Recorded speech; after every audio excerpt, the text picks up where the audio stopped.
The very last thing for us to cover here, and I'll put it in its own discrete podcast like you see it here, is a two-dimensional array.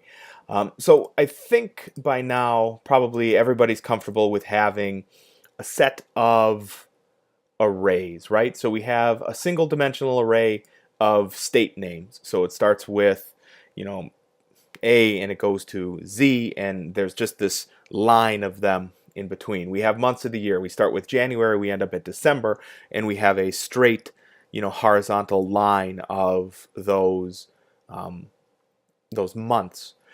We have alphabet, so we have a character array as opposed to a string array, because characters are far, far smaller than strings.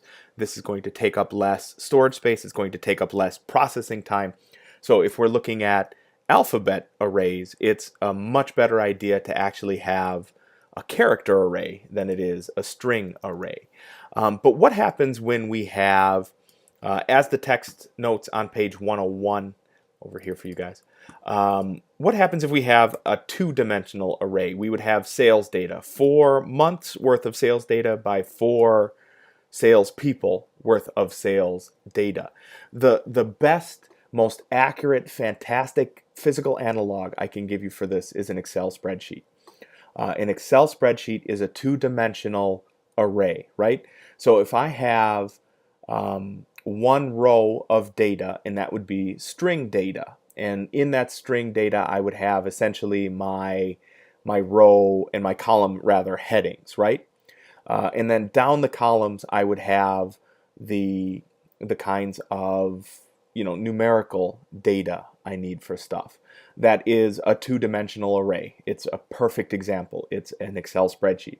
A three-dimensional array would be if I take the same workbook, but I start adding more worksheets. So, 2012, 2013, 2014, 2015, 2016, 2017, 2018, those would be my workbooks inside of my worksheets rather. Inside of each of those worksheets are the same sales data 4 by 4 that I have, sales months by sales people here like that. So what does this array look like if we were to print this out? So first, our first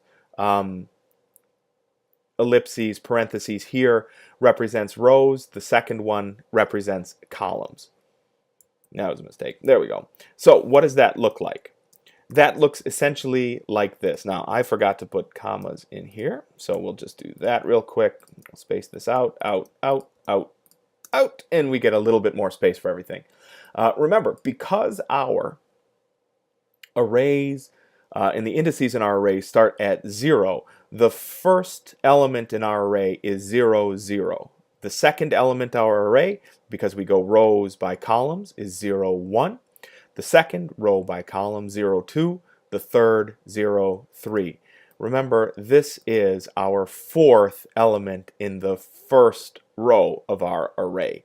This is where that dreaded off by 1 issue comes back up again. So just remember, you start at 0 and it's always n minus 1. The number you think you're referring to minus 1. That way 1, 2, 3, 4 maps to 0, 1, 2, and 3, and you're not making any off by 1 mistakes. The very last row, which would be row number 4, this is row 4, column 1, row 4, column 2, row 4, column 3, row 4, column 4, and you'll notice that that ends on 3, 3. So this is where I will consistently see from some of you this off by 1 error, and that is completely and totally within what I would expect the normal range of operations would be for a developer coming into this, is to have these off by 1 issues, because we have rows are n minus 1, columns are n minus 1.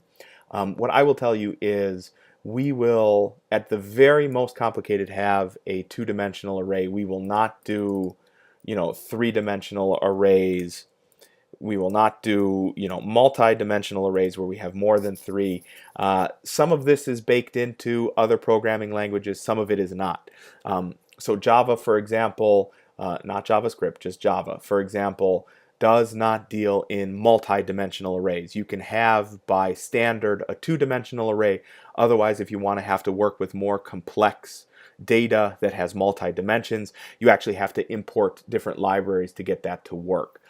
So I am not going to beat you over the head with these kinds of concepts. For the most part, really what we need to know is a single dimensional array, because a single dimensional array, we can build what looks like a multi-dimensional array by just stringing them together. They're called paired or parallel. They have the same data, but they're just single dimensional arrays that always operate together. So if I have sales persons here, I have sales figures here, and I have sales years here. This can be put together like it was a three-dimensional array, and really it's three one-dimensional arrays. If that doesn't really make sense just yet, don't worry about it. We are going to see an example coming up here shortly. So this is multi-dimensional arrays, and again, that's on page 101 in the text.